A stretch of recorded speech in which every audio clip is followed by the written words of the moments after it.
Isang entrapment operation ang itinembray ng Criminal Investigation and Detection Group o CIDG sa T3. Ang kanilang subject, mga nagpapanggap na empleyado ng US Embassy. Ang ikinasang operasyon ay dahil sa reklamo ng biktimang itatago nating si Carol. Sabi niya sa akin, schedule na raw ako for BM. Wala na siyang interview, biometrics na agad. Kasi may kakilala daw siyang LO sa loob ng embassy. Iwan ko lang yung passport ko sa kanya, saka 2x2 picture. Tapos, schedule na ako for BM. 150 plus yung visa fee na 6,000. Bago pa muli makakolekta ang suspect ng pera kay Carol, nakapagsumbong na ito sa CIDG Anti-Fraud and Commercial Crimes Division. Sa entrapment operation para malambat ang dorobo,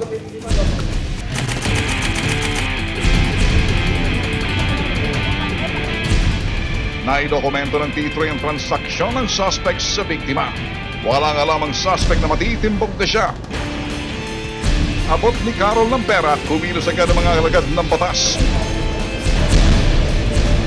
Go, go, go!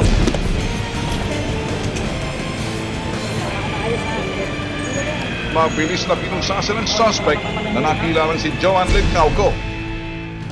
Hinuhuli dahil sa entrapment operation. Kaya ko na patang manahimik at kumuha ng sarili mong abogado.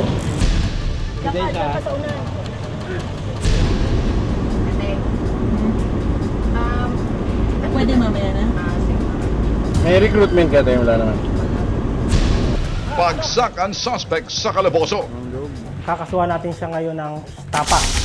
At the same time, dadagdagan na natin ng anti-money laundering dahil dun sa mga perang naihulog na kinubra niya dun sa hinuhulog ng kanyang binibiktima. Caught in the act ang modus operandi ng Kolohoy.